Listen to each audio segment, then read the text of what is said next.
जय हिंद, नमस्कार। एक बार फिर से आप सभी का स्वागत है। मेरा नाम है विक्रम और आप देख रहे हैं वीके मैथ यूट्यूब चैनल। आज के इस वीडियो में दोस्तों हम सीखने वाले हैं प्रतिशत यानी कि परसेंटेज के बारे में।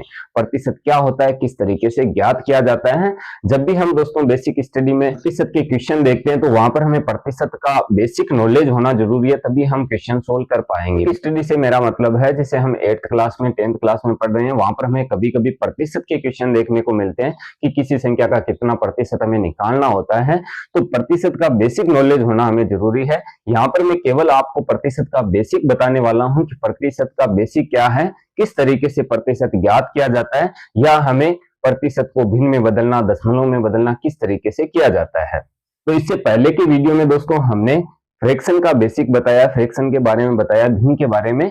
तो अगर वो वीडियो आप देखना चाहते हैं तो डिस्क्रिप्शन में आपको एक प्लेलिस्ट का लिंक मिलेगा, जीरो टू हीरो मैथमेटिक्स। वहां पर सभी बेसिक के वीडियो आप शुरुआत से सीख सकते हैं। मैथ्स का, अर्थमेटिक का बेसिक आप सीख सकते हैं। आगे आने वाले वीडियो में भी वहां पर हम अलजेब्रा के, ज्योमेट्री के, ट्रिग्नोमेट्री के बेसिक के वीडियो अपलोड करने वाले हैं। तो अगर आपकी मैथ्स वीक है, गणित आपकी बिल्कुल कमजोर है, तो आप शुरुआत से यहाँ से शुरू कर सकते हैं। चलिए वीडियो को शुरू करते हैं। यहाँ पर हम समझते हैं कि प्रतिशत क्या होता है, कैसे इसे ज्ञात किया जाता है। तो यहाँ पर प्रतिशत को समझने के लिए दोस्तों प्रति का अर्थ होता है प्रत्येक और शत का अर्थ होता है शतक या सौ। हम कहें तो प्रत्येक सैकड़ा इस प्रकार से हम कह सकते हैं, या हम कहें कि प्रत्येक 100 के लिए मान होता है वो प्रतिशत होता है। किस तरीके से, जैसे हमें कोई भी प्रतिशत दिया जाता है तो उसका आधार जो है वो हम 100 मान के चलते हैं कि इसका आधार 100 है, या हम कहें कि प्रतिशत के बटे में हमेशा 100 होता है। जो प्रतिशत का हर होता है वो हमेशा 100 होगा। जैसे मान लीजिए आपको कहा जाता है 20%, तो 20% का जो हर होगा, प्रतिशत को हटाने के लिए हम क्या करेंगे, 100 बटे में इसके लिखेंगे। इसका मतलब ये हुआ कि जब भी प्रतिशत हमें दिया जाएगा तो उसका हर हमेशा 100 रहेगा, आधार उसका 100 रहेगा। यहाँ पर दोस्तों डायरेक्ट हम क्वेश्चन की बात करते हैं कि किस तरीके से हमें क्वेश्चन देखने को मिलते हैं जब हम स्टडी कर रहे हैं। तो यहाँ पर हमें प्रतिशत को भिन्न में बदलना होता है यानी कि फ्रैक्शन में, या दशमलव में बदलना होता है, या भिन्न दे दी जाती है उसे प्रतिशत में बदलना होता है। तो चलिए वो सारी चीजें हम यहाँ पर सीखते हैं।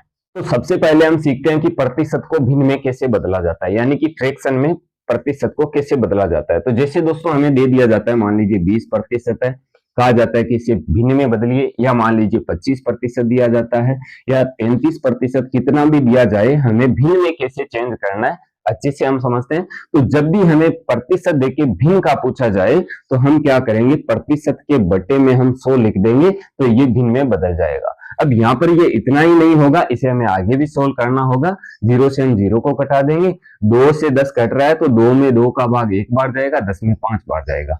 तो यहाँ पर 20/100, या हम कहें कि 20% की भिन्न क्या होगी, 1/5 हो जाएगी। इसी तरीके से हम 25% के लिए भिन्न निकालें तो 25/100 करेंगे, तो 25 में 25 का भाग 1 बार जाएगा, 100 में 4 बार जाएगा, तो 1/4 इसकी भिन्न हो जाएगी। तो इस प्रकार से हम भिन्न ज्ञात कर सकते हैं। आगे बढ़े तो यहाँ पर देखिए 35 के लिए निकालना है तो 35/100 करेंगे।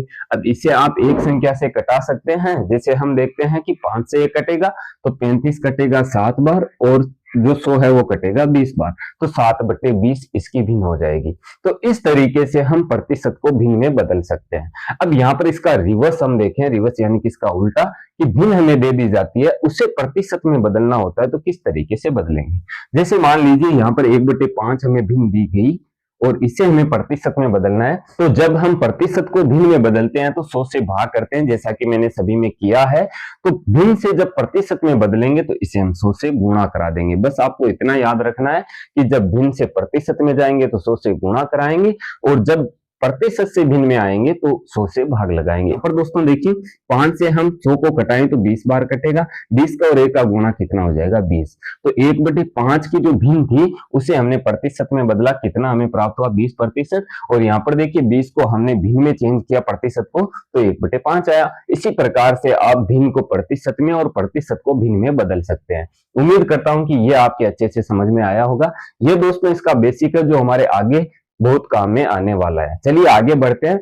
अब हम समझते हैं कि प्रतिशत को दशमलव में कैसे बदलते हैं, और दशमलव जब दे दिया जाता है तो उसे प्रतिशत में कैसे बदलना है। यहाँ पर दोस्तों इसके लिए भी हमने सेम एग्जाम्पल रखे हैं, आप कोई भी एग्जाम्पल यहाँ पर ले सकते हैं। जैसे यहाँ पर देखिए 20% था, तो इसको हमने भिन्न में पहले चेंज किया, अब हम इसे दशमलव में चेंज करते हैं। किस तरीके से करेंगे, जब भी दशमलव में हम चेंज करते हैं प्रतिशत को, तो वहां पर भी हमें 100 का भाग ही लगाना होता है। लेकिन यहाँ पर देखिए किस तरीके से भाग लगाएंगे, 20/100 है। अब यहाँ पर हमने देखा कि हमने प्रतिशत के बटे में 100 लिख दिया, क्योंकि आधार इसका हमेशा 100 चलेगा, बेस जो इसका होता है। तो यहाँ पर हम क्या करते हैं कि भिन्न में बदलेंगे तो संख्याओं को ऊपर नीचे कटा देंगे, भिन्न है जैसा का जैसा रखेंगे। लेकिन जब दशमलव में बदलने जाएंगे तो हम 100 का 20 में पूरा पूरा भाग लगा देंगे, जितनी बार भाग जाता है। तो जब भी हम भाग लगाते हैं तो हम देखते हैं कि किसी भी संख्या के हर में एक के आगे जितने जीरो लगे होते हैं, तो दाहिने हाथ की तरफ से इतनी संख्याएं छोड़ के दशमलव लगा देते हैं। तो जिसे यहाँ पर 20 है, ऊपर लिखा हुआ है, नीचे 100 है, तो 0 और 2 को छोड़ के यहाँ पर दशमलव लगा देंगे, तो हमारा आंसर आ जाएगा 0.20। ये इसका दशमलव में चेंज हो जाएगा, जो प्रतिशत हमें दिया जाता है। इसी तरीके से 25 का हम देखें तो 25 में भी हम 100 का भाग लगाएंगे। तो यहाँ पर देखिए नीचे 100 है, तो 2 अंक छोड़ देंगे, 5 और 2 को छोड़ा, यहाँ पर हमने दशमलव लगा दिया, तो 0.25 हमारा आंसर हो जाएगा। यानी हमने क्या किया कि जो प्रतिशत हमें दिया गया था उसे हमने दशमलव में बदल दिया। अब यहाँ पर इसका रिवर्स, जैसा कि हम फ्रैक्शन का करते हैं, इसका भी रिवर्स हो सकता है कि 0.25 हमें दिया जाता है, इसे प्रतिशत में बदलना होगा तो क्या करेंगे, इसे सीधा आप 100 से गुणा करा सकते हैं, या इसका और भी तरीका है। जैसे बेसिक इसका तरीका क्या होता है कि सबसे पहले तो हमें दशमलव को हटाना होता है, तो दशमलव को हटाने के लिए हम नीचे 100 लिखेंगे तो दशमलव हटेगा, और इसे प्रतिशत में बदलने के लिए 100 से गुणा करा देंगे, तो 100 से 100 कटेगा, कितना आएगा, 25 आएगा, तो 25% हमारा आंसर हो जाएगा। ये दोस्तों कुछ इसका बेसिक है कि प्रतिशत को किस तरीके से दशमलव में बदला जाता है, और दशमलव को किस तरीके से प्रतिशत में, और प्रतिशत को किस तरीके से फ्रैक्शन यानी कि भिन्न में चेंज किया जाता है, और भिन्न को कैसे प्रतिशत में चेंज किया जाता है। यहाँ पर हम आगे बढ़ते हैं। अब यहाँ पर हम समझते हैं कि किसी संख्या का प्रतिशत कैसे निकालते हैं। या हमें कोई संख्या दी गई है और एक उससे संबंधित कोई संख्या या कोई मूल्य दिया गया है, वहां पर उनका प्रतिशत कैसे निकाला जाता है। ठीक है, हमें प्रतिशत पहले से पता है, संख्या भी पहले से पता है, तो कुल संख्या या कुल मूल्य हमें याद करना हो तो किस तरीके से निकाला जाता है। तो यहाँ पर 3 स्थितियां मुख्यतः बनती है। इन स्थितियों के बारे में हमें पता हो कि किस किस तरीके से इन्हें सोल्व किया जाता है, तो बाकी के आगे जितने भी इसके प्रतिशत के क्वेश्चन बनते हैं वो हम इसके बेसिक के आधार पर उन क्वेश्चनों को भी हम सोल्व कर सकते हैं। चलिए आगे बढ़ते हैं। सबसे पहले हम प्रतिशत निकालना सीखते हैं। तो यहाँ पर दोस्तों सबसे पहले हम सीखते हैं प्रतिशत निकालना। तो जैसे हमें क्वेश्चन दे दिया जाता है, जैसे कोई भी एक संख्या हम ले लेते हैं, जैसे 500 हम ले लेते हैं, 500 का हमें कितना भी प्रतिशत, जैसे 20% दिया गया कि 500 का 20% ज्ञात कीजिए। ये पहली स्थिति है कि पहली स्थिति में किस प्रकार से क्वेश्चन हमें देखने को मिलते हैं। तो यहाँ पर सबसे पहला यही इसका बेसिक है। प्रतिशत का मतलब यही होता है कि प्रतिशत कैसे निकाला जाता है। इसका मतलब ये हुआ कि 500 का 20% कितना होगा, यानी कि वह कौन सी संख्या है जो 500 का 20% है। निकालने का एकदम आसान तरीका यही है कि जो का है इसका हम गुणा का चिन्ह लगा देंगे का की जगह, और प्रतिशत का आधार 100 होता है तो 20 के बटे में 100 रख देंगे। किस तरीके से, जैसे 500 गुणा 20/100, इसे हम सोल्व कर लेंगे तो हमारे पास जो आंसर आएगा वही 500 का 20% होता है। यहाँ पर देखिए 2 जीरो से 2 जीरो को कटा देंगे और 5 का गुणा 20 से करवाएंगे तो ये हो जाएगा 100, यानी कि 100 है जो 500 का 20% है। यहाँ पर दोस्तों देखिए ये तो हो गया इसका बेसिक तरीका, लेकिन ये आया किस प्रकार से ये भी हमें पता होना चाहिए। देखिए जैसे किसी भी संख्या का हमें मान लीजिए 10%, 20%, 30% कितना भी निकालना है, तो हम क्या करेंगे, 10% का मतलब क्या होगा, प्रतिशत को हटाने के लिए हम बटे में 100 लिखेंगे। ठीक है, इसे हम सोल्व करते हैं तो क्या हुआ, 1 जीरो से 1 जीरो कटा, हमारी भिन्न बनी 1/10। इसका मतलब क्या हुआ कि 10 में से 1 भाग, सीधा सा मतलब इसका ये है।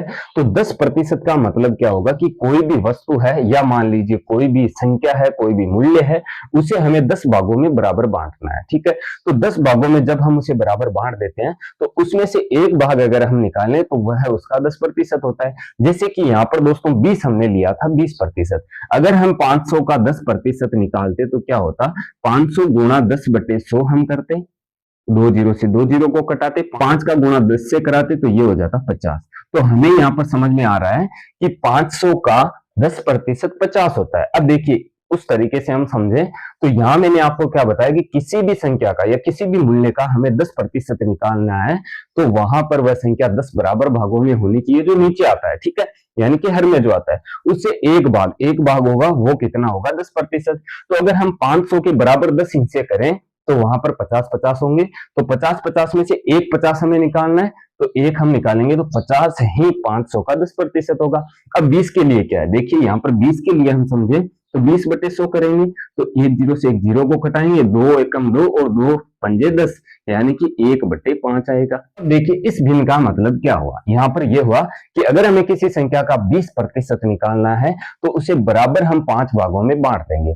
अगर किसी संख्या को 5 बराबर भागों में बांटेंगे, जैसे यहाँ पर हम 500 का एग्जाम्पल लेते हैं, ठीक है, तो 500 के बराबर 5 भाग होंगे, 100 लेंगे, मतलब 100 हम लेंगे तो 100 5 जगह होंगे। अब उसमें से एक भाग हमें निकालना है, तो 100 हमने निकाला, 5 टुकड़े यानी 100 के 5 टुकड़े थे, उसमें से 100 हमने निकाल दिया, तो यहाँ पर जो 100 होता है 100 होता है, वह 500 का 20% होता है। तो इस तरीके से जितना इसके हर में होता है, यानी कि बेस इसका जो होता है 100 होता है, उसी के आधार पर हम देखते हैं कि इसके कितने हिस्से करने हैं, ठीक है, और ये संबंध है इसका भिन्न से। चलिए आगे बढ़ते हैं। अब यहाँ पर दोस्तों हम समझ गए पहले केस में कि हमें सबसे पहले तो प्रतिशत कैसे ज्ञात करना है, तो प्रतिशत उम्मीद करता हूं आपके समझ में आया होगा।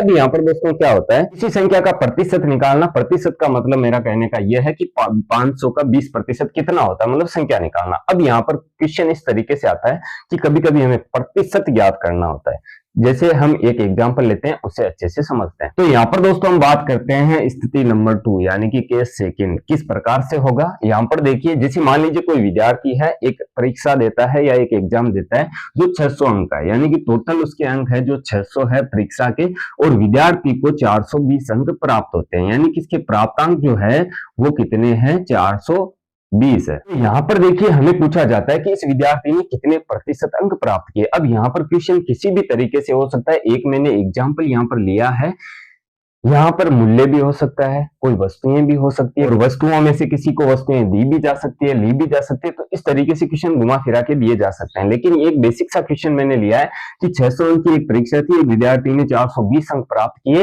तो उसके प्राप्त अंक का प्रतिशत कितना है। तो ये निकालने के लिए हमें क्या करना होता है, यहाँ पर दोस्तों सबसे पहले तो जो कुल अंक होते हैं, कुल अंक या कुल मूल्य, उसे हम नीचे लिख देते हैं, जैसे 600, और 600 में से कितने अंक प्राप्त किए, 420। अब प्रतिशत निकालना है तो इसे हम कितने से गुणा करा देंगे, 100 से।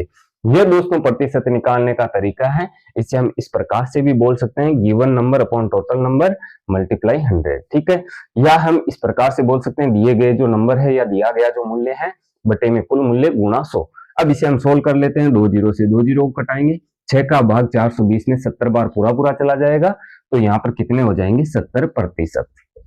यहाँ पर जब भी हमें प्रतिशत निकालना होगा तो हमें दो मूल्य दिए जाएंगे, एक कुल मूल्य होगा, एक उसमें से दिया गया मूल्य या दिए गए अंक होंगे। जैसे 600 अंक की परीक्षा थी, 420 अंक विद्यार्थी ने प्राप्त किए, इनका प्रतिशत निकालना है, कुल नंबर को नीचे लिखेंगे और जो दिए गए नंबर है उन्हें ऊपर यानी कि अंश में लिखेंगे और गुणा 100 कराएंगे तो प्रतिशत हमें ज्ञात हो जाएगा। प्रतिशत इस तरीके से निकालते हैं। अब चलिए आगे बढ़ते हैं, इसकी हम थर्ड स्थिति देखते हैं कि केस थर्ड में क्या होता है। यहाँ पर पहले हम समझ लेते हैं थोड़ा। यहाँ पर दोस्तों देखिए क्या था, पहले हमें टोटल नंबर दिया गया, उसका प्रतिशत दिया गया, उससे हमें अंक निकालने थे, जो यहाँ पर हमें अंक दिए गए। दूसरी कंडीशन में हमने क्या किया, हमें टोटल नंबर दिए गए, उसमें से प्राप्तांक दिए गए, यानी कि जो अंक अर्जित किए विद्यार्थी ने, और उसका प्रतिशत निकालना था। अब क्या होता है कि हमें कुल अंक जब निकालना हो या कुल मूल्य निकालना हो तो उसके लिए हमें प्राप्तांक दिए जाएंगे और उसका प्रतिशत दिया जाएगा और वहां से हम कुल अंक ज्ञात करेंगे। चलिए इसके लिए भी हम इसी एग्जांपल से समझ लेते हैं। दोस्तों थर्ड स्थिति में, केस थर्ड में हम देखते हैं किस तरीके से क्वेश्चन हमें मिलता है देखने को। यहाँ पर ये बेसिक से क्वेश्चन है जो आपके आगे चल के बहुत काम में आने वाले हैं, अच्छे से इन्हें समझिएगा। इन्हीं के बेस पे, इन्हीं के आधार पे आप हर तरीके का क्वेश्चन सोल्व कर पाएंगे। यहाँ पर दोस्तों जैसा कि अभी हमने क्वेश्चन किया है, जैसे यहाँ पर मान लीजिए विद्यार्थी को 420 अंक प्राप्त हुए जो कि कुल अंकों का 70% होता है। अब हमें पूछा जाए कि परीक्षा कितने नंबर की थी या एग्जाम जो था कितने नंबर का था, तो उसके लिए दोस्तों हमें क्या करना है, हम इसे दो तरीके से कर सकते हैं। पहले मैं आपको मेथड बताऊंगा इसका और उसके बाद में आप सीधा सोल्व भी कर सकते हैं। जैसे हम मान लेते हैं कि परीक्षा थी जो कुल अक्स नंबर की थी या अक्स अंकों की थी, ठीक है, तो हमें क्या कहा गया है कि किसी परीक्षा में उसे 70% अंक प्राप्त हुए, जो कितना होता है 420 होता है। ठीक है, तो अक्स का 70% अगर हम निकालते हैं तो वो कितना होता है 420 अंक होते हैं। तो अक्स का हम 70% निकाल देते हैं, तो अक्स गुना 70/100 हम करेंगे और बराबर में हो जाएगा 420। तो अक्स बराबर 420, 100 का गुणा कराया 420 से और बटे में हो गया 70।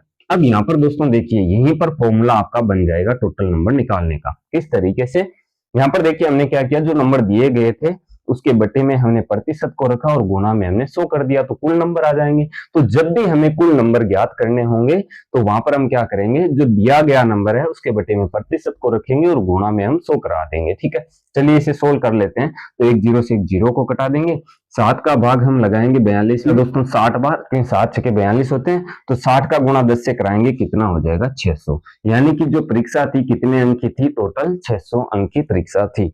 इस प्रकार से आप तीनों टाइप की स्थितियां समझ गए होंगे कि फर्स्ट टाइप में हमें प्रतिशत दिया जाता है, उससे अंक निकालने होते हैं। दूसरे टाइप में हमें दोनों अंक दिए जाते हैं, प्रतिशत निकालने होते हैं। तीसरे टाइप में हमें कुल अंक निकालने होते हैं और प्रतिशत और अंक हमें दिए जाते हैं। तो ये तीन टाइप के बेसिक इसके क्वेश्चन है, जिसके बेस पे ही सारे क्वेश्चन बनते हैं और इसी से हम कर सकते हैं। अगर आपको ये इतना बेसिक पता है तो आप 8th क्लास, 9th क्लास या 10th क्लास में जब भी प्रतिशत के क्वेश्चन आपको देखने को मिलेंगे, उन्हें आसानी से सोल्व कर सकते हैं। और हमारा उद्देश्य दोस्तों यही है कि आप अगर किसी क्लास में पढ़ रहे हैं, आप स्टूडेंट हैं, तो आपको किसी भी प्रकार की दिक्कत नहीं होनी चाहिए। वहां पर हम अनुपात जितना भी बेसिक आपको देखने को मिलता है 8th, 9th और 10th क्लास के लिए, वो सारा बेसिक हम क्लियर करने वाले हैं। तो आज ही चैनल को सब्सक्राइब कर लीजिए आगे आने वाले वीडियो देखने के लिए। वीडियो पसंद आए तो वीडियो को लाइक जरूर कीजिएगा। मैं मिलता हूं आपसे इसी की नेक्स्ट वीडियो में, तब तक के लिए जय हिंद, जय भारत, वंदे मातरम।